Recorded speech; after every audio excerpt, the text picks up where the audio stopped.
지난 1948년도 10월달 좌우 이념의 대립이 지금처럼 극한으로 치달을 때였습니다. 여수 순천에 공산주의자들을 통한 반란 사건이 일어나서 3,000여 명이 넘게 학살을 당하였습니다. 당시에 기독 학생회 회장이었던 23살의 동인군, 미국 유학을 성학으로 준비하는 중에 있었고요. 그 다음에 신학교를 들어가려고 했던 18살의 동신군도 예수님을 믿는다는 이유로 잔인하게 구타당하는 채 총살을 당했습니다. 두 아들이 죽었다는 소식이 부모에게 전달되었습니다. 그러자 아버지는 넋 빠진 사람처럼 초점을 잃었고 비통에 빠졌습니다. 어머니는 몇 번이나 기절을 하며 쓰러진지 모릅니다. 그 당시에 부모가 다니는 교회, 부흥회를 인도하던 설교자가 아버지의 어깨를 세게 치며 호통을 쳤습니다. 정신 차리시오. 우리는 감옥에서 순교하기를 원했으나 하나님은 우리의 순교를 허락하지 않으셨소. 오늘 젊고 아름다운 두 아들을 순교의 제물로 바친 것이 그리도 아깝소. 슬퍼해야 할 일이 아니오. 더 좋은 천국에 갔으니 오히려 기뻐할 일이오. 아버지는 그 충고를 듣고 정신을 차렸습니다. 두 아들의 장례식 날 9가지의 감사문을 적어 발표했는데요. 마지막 순간 이 아버지는 자신의 두 아들을 죽인 원수를 용서할 것, 그리고 그를 사랑으로 감싸 아들로 삼겠다는 것을 발표했습니다. 이 두 아들을 죽인 범인은 사형 직전에 이 가족의 탄원에 의해 풀려났습니다. 그리고 이 아버지는 훗날 사랑의 원자탄으로 불렸죠. 바로 손동희 여사, 이분의 따님인 손동희 여사가 기록한 나의 아버지 손영원 목사에서 제가 발췌한 내용입니다. 여러분, 어떻게 두 아들을 잃은 아버지가 원수를 용서하고 사랑을 선택할 수 있단 말입니까? 그 아버지 인간 손양원, 그분이 뭔가 우리와 남다른 불굴의 의지를 가졌기 때문이었을까요? 아니면 뭔가 도덕적으로 그분이 탁월했기 때문이었을까요? 사실 그분의 기록을 보게 되면 그분도 우리와 똑같은 분이었습니다. 좌절했고 무기력했고 두려워했던 분이었고요.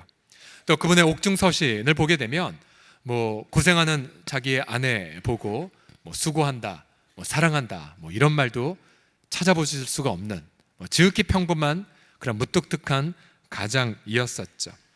사실 우리는 그 손영원 목사님의 인생 속에 답을 찾을 수 없어요. 어떻게 이분이 이러한 사랑의 열매를 맺었을까?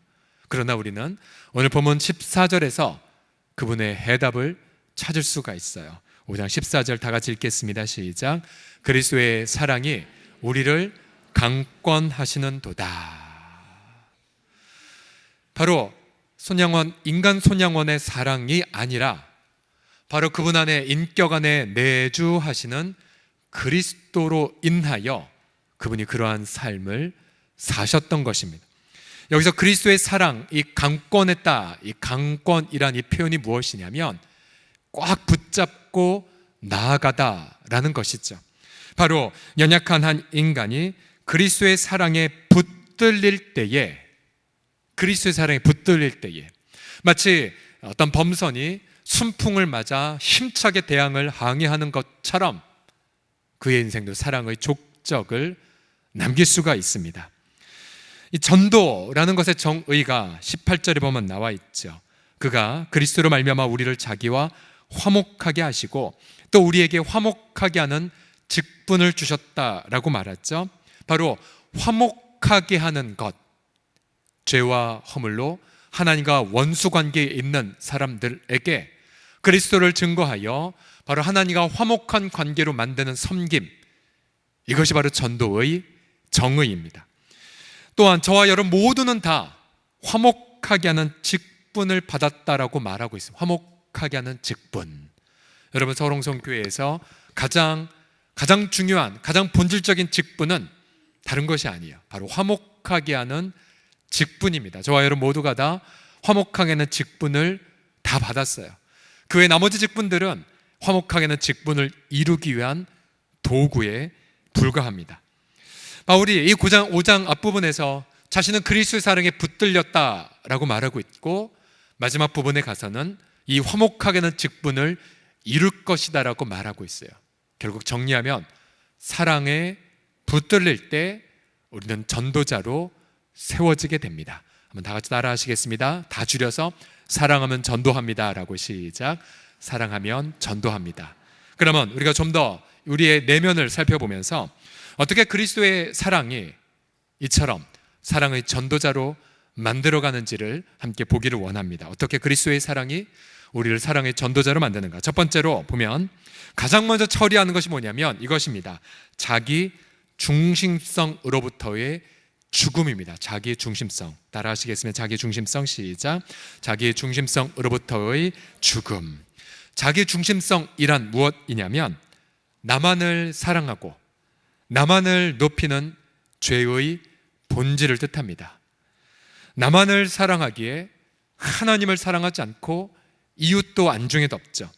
나만을 높이기에 하나님을 예배하지 않습니다. 자신의 말만 하고 자기 생각을 절대화시키죠. 바울도 처음에는 자기 신념, 자기 야망을 절대화시킨 사람이었습니다. 자기 생각이 맞지 않으면 사람들을 함부로 처단하고 죽였죠. 그런 지독히도 자기중심성에 가득한 바울이 어떻게 이웃을 위해 생명을 내려놓는 전도자가 되었을까요? 그것은 14절 15절에 그 해답이 있습니다. 우리가 생각하건대 한 사람이 모든 사람을 대신하여 죽었은즉 모든 사람이 죽은 것이라. 그가 모든 사람을 대신하여 죽으심은 살아있는 자들로 하여금 다시는 그들 자신을 위하여 살지 않고 오직 그들을 대신하여 죽었다가 다시 살아나신 이를 위하여 살게 하려 하심이라. 바울이 왜 그렇게 자기 중심성에서 자유함을 받았습니까? 그것은 그리스도 덕분입니다. 그리스도 덕분. 그리스도가 무엇을 하셨습니까? 그리스도는 자신을 위해 살지 않으셨어요. 자신의 영광 내려놓고 종이 되셨죠. 그리스도는 자신의 명예 내려놓고 십자가의 수치를 받으셨죠. 그리스도는 자신의 삶을 포기하시고 죄인과 원수된 자를 위하여 자기 인생을 희생하셨습니다. 여러분, 며칠 전 한 검사가 꿈이었던 중학생이 공부도 잘했던 중학생이 교통사고로 당해 안타깝게 뇌사에 들어간 안타까운 뉴스가 있었죠. 부모는 안타깝게도 아이의 소중한 가치를 길이 기억하기 위하여 용단을 내리고는 장기 기증을 결단했죠. 그래서 그 아들은 심장, 폐, 간, 췌장, 피부 등등을 기증하고 결국 세상을 떠났습니다. 여러분, 만약에 제가 지금 심장 튼튼하지만 만약 제가 심장이 병들어 이제 죽어가는데 만약 그 아들의 심장을 이식받고 살았다면 제가 어떻게 살아갈까요? 심장이 박동을 느낄 때마다 고마움, 그리고 내가 헛되게 살면 안 되겠다는 고백을 하지 않겠습니까? 여러분, 저와 여러분 모두도 허물과제로 죽은 치료 불가능한 존재였습니다. 여러분, 이러한 절망 한번 해보셨습니까? 내 내면을 살펴보니 글쎄 난 착하게 태어난 것 같은데 알고 보니 어떠한 선행도 나를 위한 위선이었고요. 또한 뭔가 나는 사랑에 가득한 아량 있는 자인 줄 알았더니 그 사랑은 솔직히 나를 위한 이기적 행태에 불과했습니다. 처절한 절망, 나는 치료 불가능한 자, 하나님의 영원한 진노에 받기 합당한 자, 저주받기 합당한 자. 여러분, 그러한 것을 고백하며 몸부림치며 하나님 앞에 엎드려 부르짖은 적 있으십니까? 근데 그때에 나의 치료 불가능한 죄를 자각할수록 우리는 감격해요. 내가 뭔데 그리스도가 나를 위해 사셨단 말인가? 내가 무엇인데 그리스도를 가서 나를 위해 죽으셨단 말인가? 주님이 나를 위해 죽으셨다는 것은 그건 내 인생도 죽었다는 거죠. 그 의미가 무엇입니까? 이제 앞으로 내가 살아가는 이유는 나를 위해 죽으신 그분에게서만 찾아볼 수 있다는 사실이죠. 그런 자들은 인생에 있어서 담대함을 갖습니다. 여러분, 하나님이 창조주이신 그분이 나를 위해 죽으셨다니까요. 그럼 여러분, 뭐가 두려울 것이 있단 말입니까? 바울은 이 사실을 깨닫고 로마서 8장 34절 이하에서 이렇게 감격의 노래를 고백하지요. 같이 읽어보죠. 누가 시작. 누가 정죄하리요? 죽으실 뿐 아니라 다시 살아나신 이는 그리스도 예수시니 그는 하나님 우편에 계신 자요 우리를 위하여 간구하시는 자시니라. 누가 우리를 그리스도의 사랑에서 끊으리요? 환난이나 곤고나 박해나 기근이나 적신이나 위험이나 가리랴. 아멘, 아멘. 사실 우리 인생에 염려 다 있잖아요. 힘든 일 다 있잖아요. 근데 참 놀라운 건 염려거리 힘든 게 해결이 안 되었어도 헤아릴 수 없는 그리스도의 사랑이 우리 마음에 흘러 들어옵니다. 그러면 뭔가 형언할 수는 없는데, 뭔가 아직 과제는 해결이 안 됐는데 마음에 넉넉한 여유, 더 나아가 설사 내가 실패한다 하더라도, 설사 문이 닫힌다 하더라도, 설사 나의 길에 기회가 좌절된다 할지라도 나는 그리스도의 사랑에서 영원히 안전하나이다 를 고백하며 기뻐하게 됩니다. 그럼 바로 그 순간 우리는 나를 위해 살아갈 필요를 못 느껴요. 왜요? 나는 내가 염려할 필요 없이 하나님이 나를 염려해서 예수님의 생명까지 주셨잖아요. 그래서 비록 여전히 내 인생엔 고난이 많음에도 불구하고 십자가에다 던져버려요.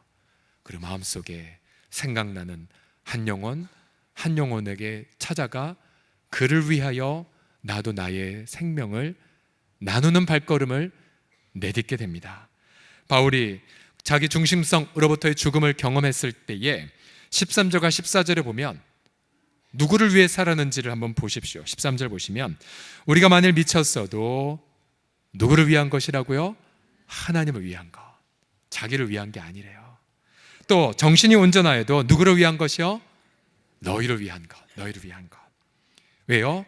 왜냐하면 그리스도의 사랑이 나를 붙들어 가기 때문이다 라고 말하고 있어요. 그리스도의 사랑이 나를 붙들어 가고 있다. 왜요? 그 그리스도는 나를 위해 죽으시고 사신 분이기에. 여러분 보세요. 제가 예전에도 자주 말씀드리지만 제가 89년도에 처음 예수 그리스도의 복음을 듣고 영접할 때에 저도 지극히 이기적인 인간, 아주 중학교 때 별명 꽁생원, 어머니가 늘 너 교만하면 안 돼 늘 염려했던 그런 인간이었는데 그리스도의 사랑이 들어오자 통곡이 나왔죠. 하나님, 저희 어머니 불쌍해요. 하나님, 저희 아버지 불쌍해요. 제 할머니 불쌍해요. 하나님, 제 여동생 너무 불쌍해요. 저는 저주란 단어를 그 당시 잘 부르지 못했지만 하나님, 저주 아래에 있는 그분들이 너무 불쌍해요. 도와주세요. 한 번은 심지어 제 여동생 너무 안타까워서 이런 기도도 한 적이 있어요. 주님, 제가 누리는 부활 생명 다 여동생에게 주셔도 괜찮으니까 살려달라고. 여러분, 그게 어찌 서경철이란 인간의 내면에서 나온 사랑이겠습니까? 서경철이 아니라 서경철 안에 내주하시는 예수 그리스도의 사랑으로 말미암아 그렇게 고백했던 것이지요. 여러분, 우리가 해마다 새세명 축제 때에 열매를 맺는 분들의 특징이 있어요. 그분들은 남들보다 더 착하거나 남들보다 더 의지가 강한 분이 절대 아니에요. 그저 사랑에 붙들려서, 그래서 그 사랑으로 인하여 자기 중심성으로부터 벗어나 이웃에게 다가가서 그들에게 자기의 시간을 나눠주는 분들이에요. 같이 밥을 먹고 그들의 고충을 들어주고 때론 그들과 함께 손해보는 현장에도 함께 있어주고, 그러면서 그렇게 수고를 하되 자기의 의지가 아니라 그리스도의 사랑에 붙들린 삶을 나눠주죠. 그럼 그 주변에 전도의 열매가 풍성히 맺혀져 있습니다.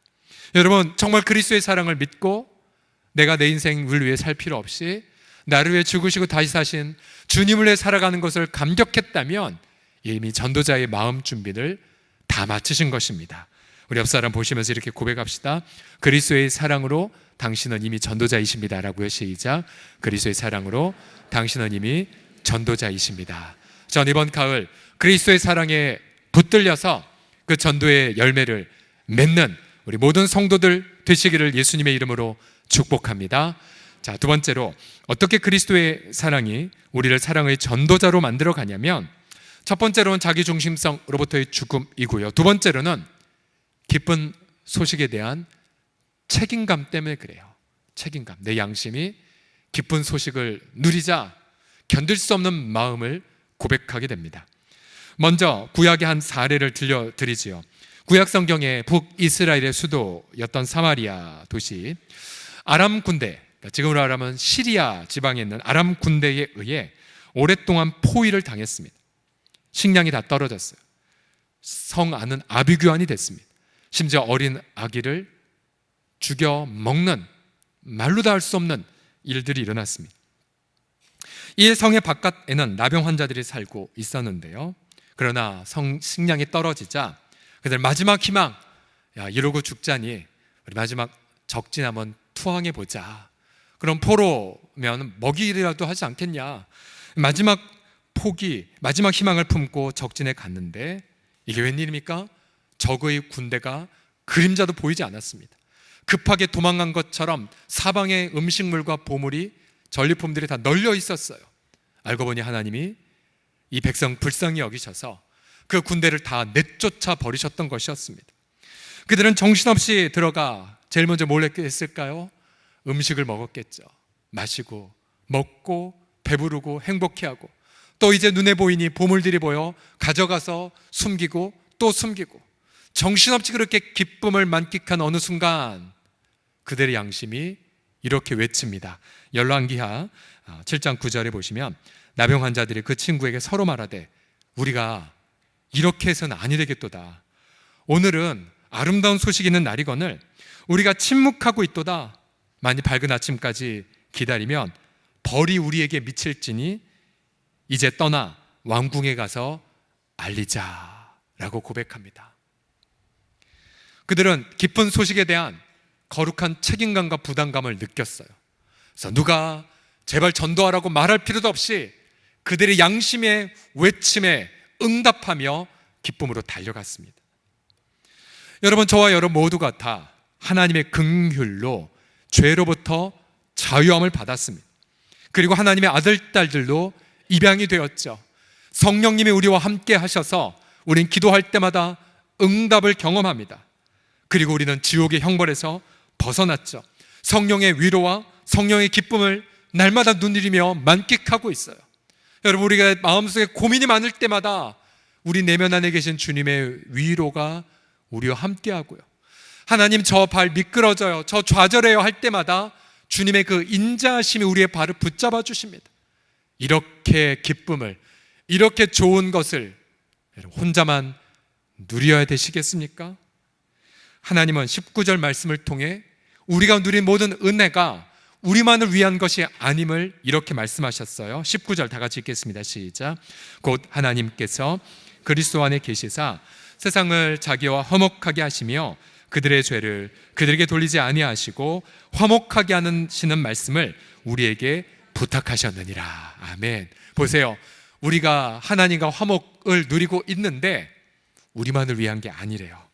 하나님은 그리스도 안에 계셔서 죽으시고 다시 사셨는데 세상을 여기에 세상 대신에 믿지 않는 자신의 남편의 이름을 넣어 보십시오. 아직 연로하신 그러나 믿지 않는 부모님의 이름을 한번 넣어 보십시오. 방황하는 자녀나 또 원수 관계에 있는 분들의 이름을 넣어 보십시오. 하나님은 바로 그와 자신을 화목하게 하기를 원하신대요. 화목하게 하기를. 그들의 죄를 그들에게 돌리기를 하나님은 원하지 않으신대요. 그래서 나병 환자들에게 먼저 먹고 마시고 보물을 누리게 하셨듯이 저와 여러분도 복음을 통하여 먼저 하늘의 보물과 하늘의 양식을 먼저 누리게 하신 것입니다. 만약 저와 여러분들이 복음에 있어서, 전도에 있어서 정말 갈급한 양심의 외침을 듣지 않는다면 우린 스스로 양심이 우리를 향하 이렇게 선고할 것입니다. 나병 환자처럼 오늘의 아름다운 소식이 있는 날이거늘 왜 내가 침묵하지? 만일 밝은 아침까지 기다리면 벌이 내게 임할 거야. 벌이 내게 임할 거야. 또 바울도 고린도전서 9장 6절에 이렇게 말하죠. 만일 복음을 전하지 않으면 내게 화가 있을 것이로다. 화가 있을 것이로다. 왜요? 이 좋은 것 나만 누리기에. 왜요? 이 좋은 것 이웃을 위한 것임에도 불구하고 나만 간직하기에. 만약 여러분, 우리가 이런 좋은 복음을 증거하지 않으면 누가 뭐라 할 것 없이 여러분 속의 양심이 여러분을 끊임없이 고발할 거예요. 너만 은혜 받으면 뭐해? 너만 좋으면 뭐해? 너만 좋으면 뭐해? 우리가 이 동일한 양심의 외침 때문에 왜 우리가 자꾸만 미자립교회와 동행해야 한다고 말한 것이 그거죠. 왜 서롱성교회가 여러분 우리가 잘나서 우리가 탁월해서 이 아름다운 공동체 유산을 61년간 누린 것입니까? 우리가 잘나서가 아니죠.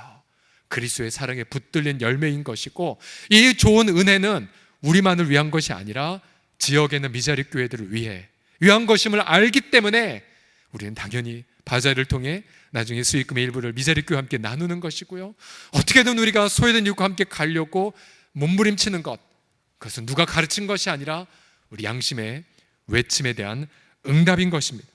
여러분 만약에 혹시나 솔직히 여러분의 복음을 증거하고 싶은 마음이 전혀 들지 않는다, 둘 중에 하나죠. 여러분 예수 그리스도를 아직 모르던가, 아니면 알았지만 예수를 믿었지만 주님이 주신 그런 화목의 은혜들을 누리지 못하는 가능성이 있어요. 하나님 관계가 단절돼 버려버렸어요.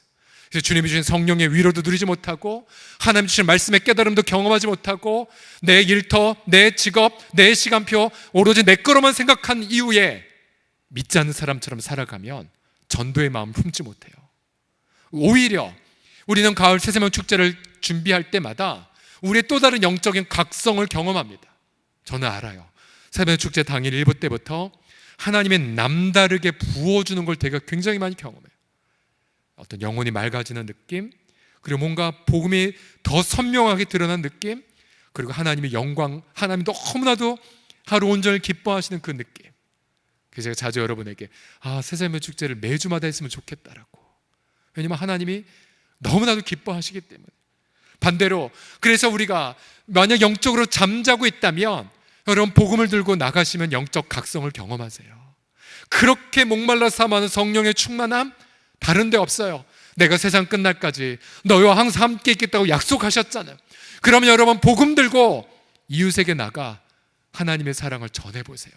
그럼 바로 그 현장에서 성령을 통하여 놀라운 영적인 각성을 충만하게 경험하게 될 줄을 믿습니다.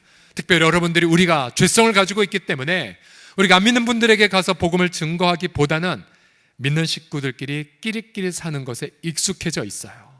여러분 올해 한 해 1년 한번 돌아보십시오. 각 전도회가 자신들의 에너지를 교제하는 데 많이 힘쓰는지, 물론 교제도 중요해요. 우리끼리 사랑하는 거 돌보는 것도 중요하죠. 함께 울고 웃는 것에 시간을 쓰는 것도 필요합니다. 그러나 정말 우리의 모든 에너지들을 한 명 잃어버린 한 영혼들 하나님 앞에 화목하게 사용하고 있는지, 아니면 끼리끼리에만 에너지를 집중하고 있는지, 그러면 여러분 스스로 영적인 후퇴를 계획하고 있는 것입니다. 여러분 전도할 때에 가장 큰 감격 가운데 하나가 있다면 이것이죠. 내가 전도하기 이전에, 내가 복음을 전하기 전에 하나님이 이미 그 영혼에게 다 작업을 해놓으신 걸 내 눈이 볼 때예요. 왜요? 하나님은 그 인생과 자기를 화목하게 하기를 원하셨거든요. 내가 그에게 하나님의 사랑을 전하기 전 하나님은 그의 인생 태중에서부터 함께 하셨거든요. 마음의 문을 놓고 하시고 그의 인생의 어떤 사건, 어떤 인생의 시련을 통해 마음을 부드럽게 하셨어요. 그럼 우리는 가서 사랑하는 아무개님, 당신이 5년 전, 10년 전, 20년 전 그때 하나님은 그 자리에 계셨어요. 하나님은 당신과 화목하기를 원하세요. 하나님은 당신의 죄를 당신에게 돌리지 않으시고 그 아들 예수님이 대신 처벌받게 하셨어요. 그럼 화목의 전함을, 화목의 메시지를 전하는 그 순간, 그때 눈물과 함께 주님 앞으로 돌아오게 되는 것이지요. 저는 저와 여러분 모두가 이 가을 아름다운 화목의 메신저들이 다 되어 가시기를, 아름다운 전도의 열매를 맺어 가시기를 그리스도의 이름으로 간절히 부탁을 드립니다. 특별히 우리가 성경을 통하여 직분의 정의가 잃어버린 한 영혼을 위한 섬김이라고 말씀을 드렸지요. 부름받은 모든 직분자들이 정말로 한 영혼의 전도의 열매를 분명하게 맺는, 또한 전도에 있어서는 은퇴가 없죠.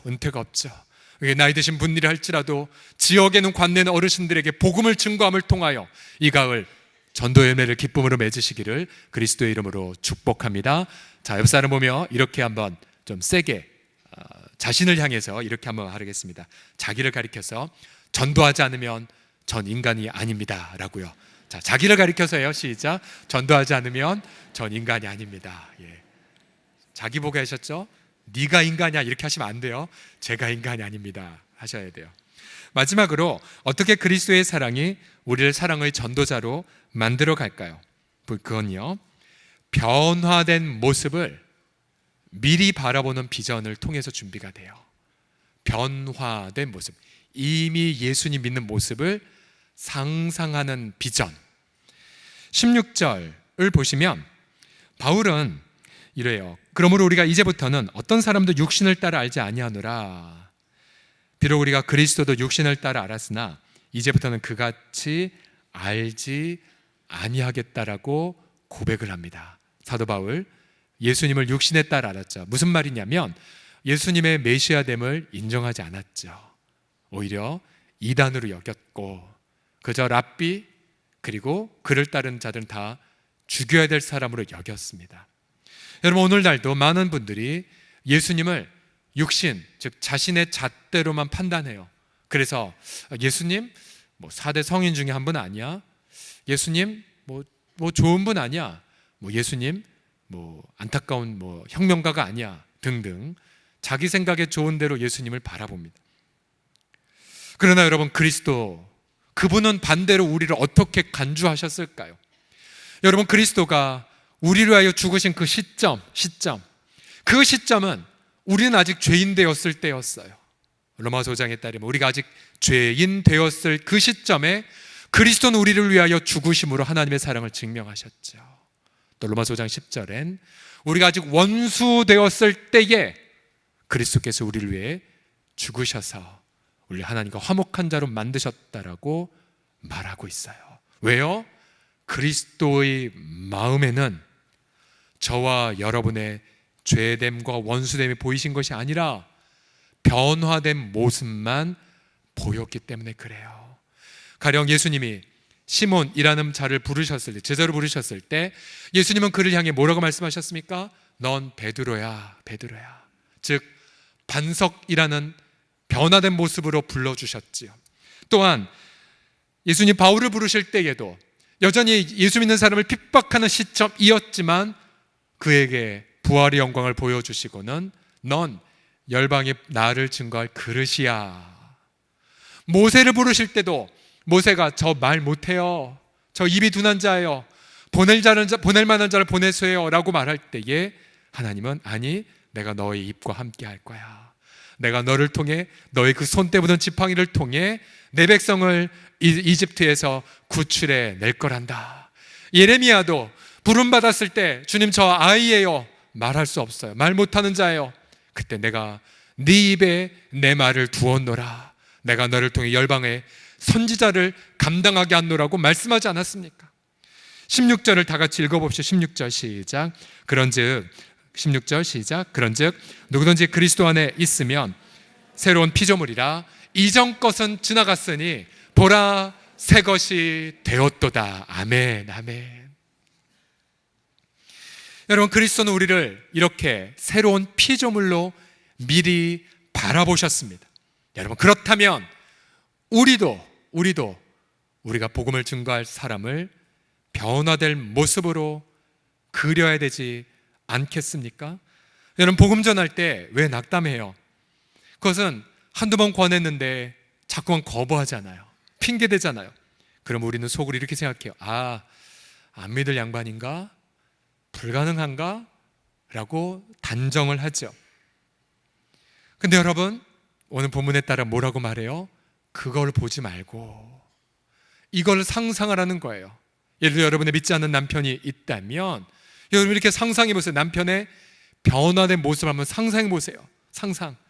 여러분 이렇게 해보세요. 어느 날 남편이 일찍 일어나 거실에 커튼을 열고 그리고 잠자는 아내를 위해 주일날 아침 커피와 또 고구마를 준비하고 그러면서 여보 교회 가야지, 교회 가야지. 상상해 보세요. 상상해 보세요. 또 믿지 않는 혹시 방황하는 자녀들이 있다면 상상해 보세요. 어느 날 그 아이가 눈물을 펑펑 흘리면서 자기 방에 성경을 읽고 있어요. 그리고는 엄마, 아빠, 어머니, 아버지 저를 많이 수십 년간 기도하셨죠. 저를 왜 기도해 주실래요? 제 마음의 죄를 인해 전 예수님이 필요해요. 그래서 눈물 흘리며 성경을 읽고 있는 장면, 여러분 상상 한번 해보세요. 상상 한번. 또 믿지 않는 나의 이웃이, 더 특별히 여러분을 많이 괴롭히는 원수 같은 분들이 여러분 변화가 되어 미안하다고, 저를 많이 기도해 주셨지요. 그러면서 저의 부르심, 저의 소명 바로 이거예요. 그래서 함께 여러분과 함께 봉사하고 섬기는 장면을 여러분 상상해 보세요. 상상해 보세요. 여러분 텔레비전만 보지 마시고, 드라마만 상상하지 마시고, 이런 거룩한 상상을 한번 해보십시오. 그리스도 안에 있는 자들은 새로운 피조물이라, 이전 것은 지나갔으니 보라 새 것이 되었도다. 여러분 그분도 그리스도의 사랑에 붙들려 베드로가 될 수 있고, 바울이 될 수 있고, 아니요, 손양원 같은 분이 될 수도 있을 거예요. 지난 10월 2일 미국 텍사스의 한 법정에서 있었던 일입니다. 앰버 가이거라는 백인 여성 경찰이 보텀이라는 흑인 회계사를 총으로 살해를 해버렸습니다. 앰버 가이거는 강도가 자신의 집에 불법으로 침입했다고 단정하고 총을 쏟다고 항변했습니다.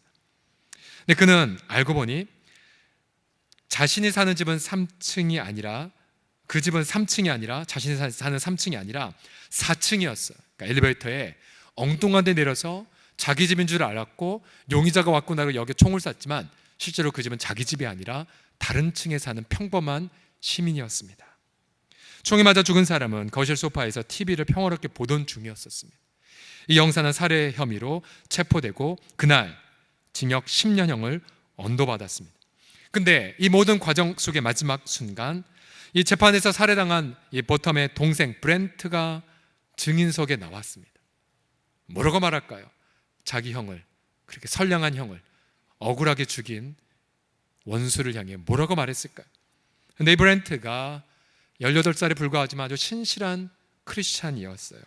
이렇게 말을 꺼냈어요. 당신이 하나님께 용서를 구하면 하나님이 용서하실 거예요. 저는 당신을 다른 사람처럼 사랑하고 당신에게 어떠한 나쁜 일도 바라지 않겠습니다.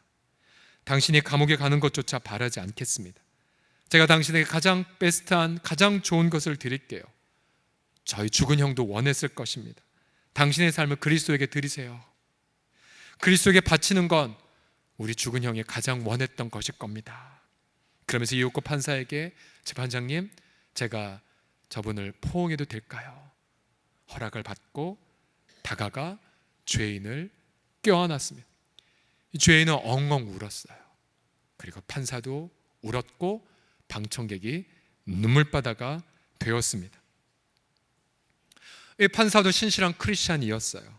그래서 엄격하게 공의의 집행을 했지만, 그러나 다시 자리로 내려와 그녀에게 다가가 성경을 선물했어요. 판사님이.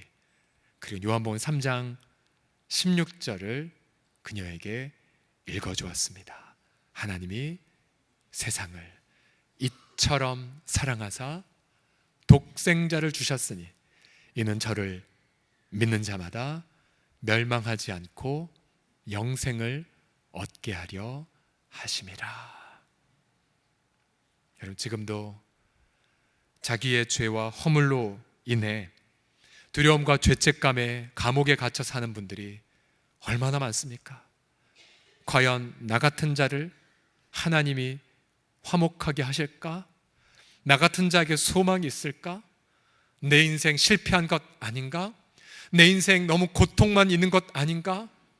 여러분 그에게 여러분 다가가 화목의 메시지를 전해주실 때 여러분의 사랑을 통해 그가 눈물을 흘리며 주님 앞으로 나아오게 될 것입니다.